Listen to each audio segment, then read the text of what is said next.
ಊರ ಗೌಡನ ತಂಗಿ ಅಂದ್ರ ಗ್ರಾಮ ದೇವರ ತಂಗಿ.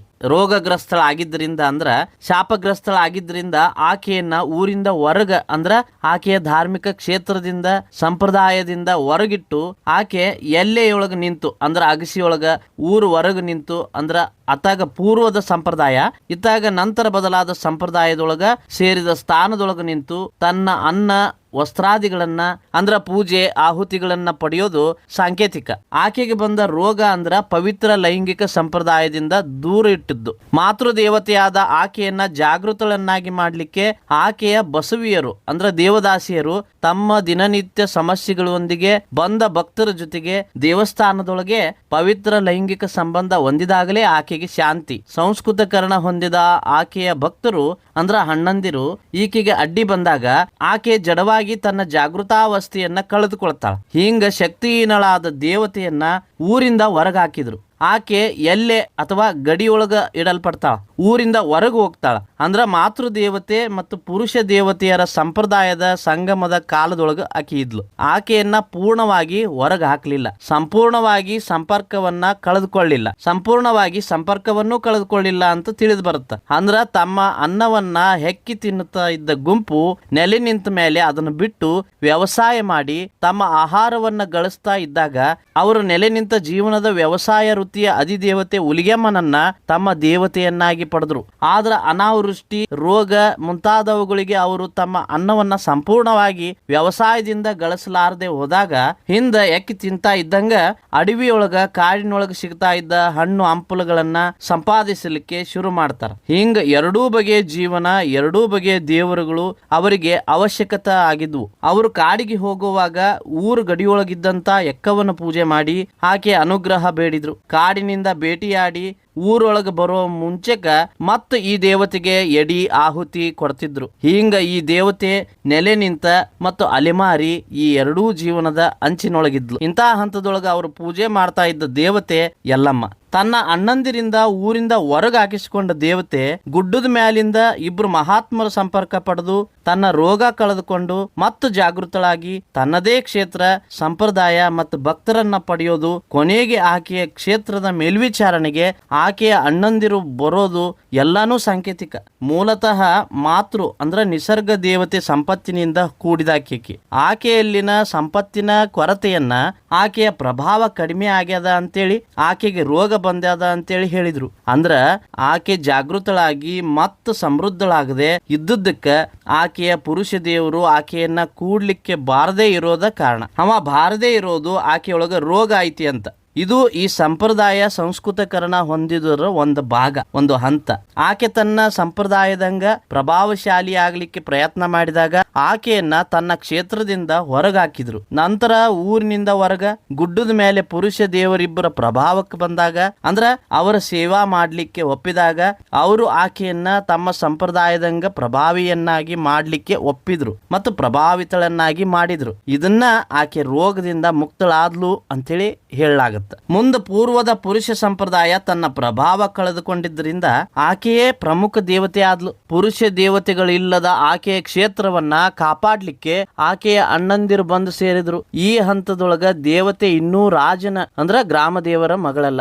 ಆದ್ರಿಂದ ಆಕೆಯ ಮಕ್ಕಳು ನೆರವಿಗೆ ಬರೋದಿಲ್ಲ, ಅಣ್ಣಂದಿರು ಬರ್ತಾರ. ರೋಗಗ್ರಸ್ತೆ ಅಂದ್ರ ಭಕ್ತರ ಸಂಕಷ್ಟಗಳನ್ನ ಪರಿಹಾರ ಮಾಡುವ ಪ್ರಭಾವ ಶಕ್ತಿ ಕಳೆದುಕೊಂಡಾಕಿ ಅಂತ. ಆದ್ರಿಂದ ಆಕೆಯನ್ನ ಊರಿಂದ ಹೊರಗೆ ಕಳಿಸಿದ್ದು ಪೂರ್ವದ ಸ್ಥಾನದಿಂದ ಪಲ್ಲಟ ಆದದ್ದು. ಈಕೆಯ ರೋಗದ ಪರಿಹಾರದ ಮಾರ್ಗ ಅಂದ್ರ ಸಂಪ್ರದಾಯ ಆಕೆಯ ಅಣ್ಣಂದಿರಿಗೆ ಬೇಕಾಗಿರ್ಲಿಲ್ಲ. ಇಲ್ಲದೆ ಇದ್ರ ಆಕೆಯನ್ನ ತಮ್ಮೊಳಗೆ ಇಟ್ಕೊಂಡು ರೋಗ ಪರಿಹಾರ ಕ್ರಮಗಳನ್ನ ಕೈಗೊಳ್ತಿದ್ರು, ಅಥವಾ ಅವರಿಗೆ ಈ ರೋಗ ಪರಿಹಾರದ ವಿಧಾನಗಳು ತಿಳಿದಿರ್ಲಿಲ್ಲ. ಅಲ್ಲದೆ ಆಕೆ ಜೊತೆಗೆ ಪೂರ್ಣವಾಗಿ ಸಂಬಂಧ ಕಳೆದುಕೊಳ್ಳೋದು ಅವರಿಗೆ ಬೇಕಿರ್ಲಿಲ್ಲ.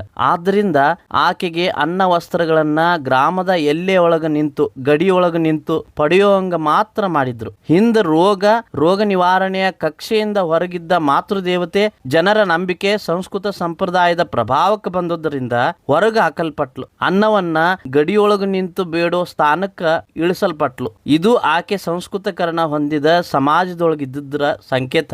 ಹಿಂಗ ಮಹಾತ್ಮರಿಬ್ಬರ ಪ್ರಭಾವದಿಂದ ರೋಗ ಕಳೆದುಕೊಂಡ ದೇವತೆ ತನ್ನ ಮೂಲ ಕ್ಷೇತ್ರಕ್ಕೆ ತನ್ನ ಅಣ್ಣಂದಿರ ಆಶ್ರಯಕ್ಕೆ ಹಿಂತಿರುಗದೆ ಈ ಮಹಾತ್ಮರ ಸೇವೆಗೆ ಹೊಸ ಸ್ಥಾನಮಾನ ಪ್ರಭಾವ ಪಡ್ಕೊಂಡು ಅಲ್ಲೇ ನಿಲ್ತಾಳ. ಇದು ಈ ದೇವತೆಯ ಸ್ಥಾನದೊಳಗಾದಂತ ಮೂಲಭೂತ ಪರಿವರ್ತನೆಯನ್ನ ಸಾಂಕೇತಿಕವಾಗಿ ಹೇಳ್ತದ. ಮೊದಲನೇದಾಗಿ ಆಕೆಯನ್ನ ಕ್ಷೇತ್ರದಿಂದ, ಧಾರ್ಮಿಕ ಸಂಪ್ರದಾಯದಿಂದ, ಭಕ್ತರಿಂದ ಹೊರಗೆ ಹಾಕಿ ಆಕೆಯ ಸ್ಥಾನವನ್ನ ತಾವೇ ಪುರುಷ ದೇವರುಗಳು ಆಕ್ರಮಿಸಿಕೊಂಡ ಆಕೆಯ ಅಣ್ಣಂದಿರಿಗೆ ಆಕೆ ರೋಗ ಕಳೆದುಕೊಂಡ್ಲೆ ಇಲ್ಲವೇ ಆಕೆ ರೋಗ ಕಳೆದುಕೊಂಡ್ಲೋ ಇಲ್ಲವೋ ಅನ್ನೋದು ಬೇಕಿರ್ಲಿಲ್ಲ. ಯಾಕಂದ್ರ ಊರೊಳಗ ಅವ್ರ ಜೊತೆಗೆ ಆಕೆ ಇರೋದು ಅವರಿಗೆ ಬೇಕಾಗಿರ್ಲಿಲ್ಲ. ತನ್ನವರು ಅನ್ನೋವ್ರ ಒಳಗ ಸ್ಥಾನ ಪ್ರಭಾವ ಕಳೆದುಕೊಂಡ ಎಲ್ಲಮ್ಮ ತನಗ ಸಹಾಯ ಸಹಕಾರ ನೀಡಿದ, ರೋಗವನ್ನ ಕಡಿದ ಮಹಾತ್ಮರ ಸೇವೆಗೆ ನಿಲ್ತಾಳ. ಇದು ಆಕೆಯ ಸೋದರರಿಗೆ ನೋವು ತರೋದಿಲ್ಲ. ಹಿಂಗ ಮಾತೃ ಸ್ಥಾನದಿಂದ ತಂಗಿಯ ಸ್ಥಾನಕ್ಕ, ನಂತರ ಮಹಾತ್ಮರ ಸೇವಕಿಯ ಸ್ಥಾನಕ್ಕ ಇಳಿಸಲ್ಪಟ್ಟ ದೇವತೆ ಅಂದ್ರ ರೋಗ ಕಳೆದುಕೊಂಡಿದ್ರಿಂದ ಜಾಗೃತಳಾಗ್ತಾಳ. ನಂತರ ಮಹಾತ್ಮರ ಸೇವಕಿಯ ಸ್ಥಾನಕ್ಕ, ಮಹಾತ್ಮರಿಬ್ರು ವಯಸ್ಸಾಗಿ ತೀರಿಕೊಂಡ ನಂತರ ಅಂದ್ರ ಪುರುಷ ಸಂಪ್ರದಾಯ ತನ್ನ ಪ್ರಭಾವವನ್ನ ಕಳೆದುಕೊಂಡು ತನ್ನ ಧಾರ್ಮಿಕ ಸ್ಥಾನವನ್ನು ಕಳೆದುಕೊಂಡ ನಂತರ ತಾನೇ ಅವರ ಸ್ಥಾನವನ್ನ ಪಡಿತಾಳ. ಅಂದ್ರ ಕ್ರಮೇಣ ಸಂಸ್ಕೃತ ಸಂಪ್ರದಾಯ ಕ್ಷೀಣ ಆಗಿ ಈಕೆಯ ಜನಪದ ಸಂಪ್ರದಾಯದ ಪ್ರಭಾವ ಹೆಚ್ಚಾಗ್ತದ. ಹಿಂಗಾಗಿ ದೇವತೆ ತನ್ನ ಪ್ರಭಾವ ಸಂಪ್ರದಾಯ ಭಕ್ತರನ್ನ ಮತ್ತ ಪಡೆದಾಗ ಆಕೆಯ ಅಣ್ಣಂದಿರೇ ಈ ಗುಡ್ಡದ ಮೇಲಿನ ಆಕೆಯ ಕ್ಷೇತ್ರಕ್ಕೆ ಬಂದು ಆಕೆಯ ರಕ್ಷಕರಾಗಿ ನಿಲ್ತಾರ. ಆಕೆಯ ಪ್ರಭಾವ ಹೆಚ್ಚಾಗಿದ್ದರಿಂದ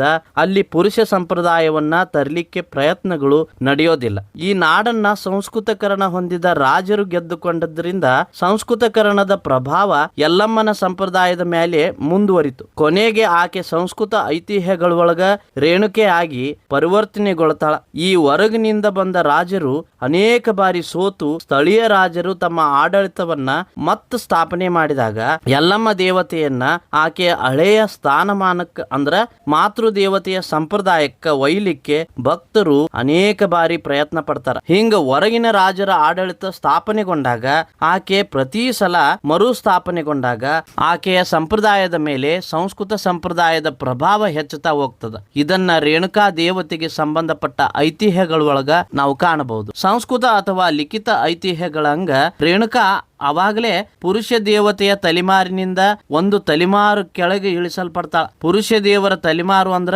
ತಂಗಿಯಾಗಿದ್ದ ಈಕೆ ರೇಣುಕೆಯಾಗಿ ಮಗಳ ಸ್ಥಾನಕ್ಕೆ ಬರ್ತಾಳ. ಅಂದ್ರ ತಂದೆಗೆ ಅಧೀನಳಾಗ್ತಾಳ. ಮದುವೆ ಮಾಡಿ ಇನ್ನೊಂದು ಮನೆಗೆ ಅಂದ್ರ ಗಂಡನ ಮನೆಗೆ ಅವನ ಆಜ್ಞೆಗಳನ್ನ ಪಾಲಿಸ್ಲಿಕ್ಕೆ ಅವ ತಪಸ್ಸು ಮಾಡಿ ಪಡೆದ ಪುಣ್ಯಕ್ಕ ಅವನ ಜೊತೆಗೆ ಮತ್ತು ಅವನ ಮೂಲಕ ಭಾಗಿಯಾಗಲಿಕ್ಕೆ ಹೋಗೋದು. ತಾನೇ ನೇರವಾಗಿ ದೇವರನ್ನ ಪೂಜೆ ಕೂಡ ಮಾಡುವಂತಿಲ್ಲದ ಸ್ಥಾನ. ಒಮ್ಮೆ ತಾನೇ ಪೂಜಾರ್ಹಳಾಗಿದ್ದ ದೇವತೆಯನ್ನ ತನ್ನ ಗಂಡನಿಲ್ಲದೆ ಬೇರೆ ಯಾರನ್ನು ನೇರವಾಗಿ ನೋಡ್ಲಿಕ್ಕೆ ಕೂಡ ಅರ್ಹತೆ ಇಲ್ಲದಂಗ ಮಾಡಿರೋದು ಕಂಡು ಬರ್ತದ.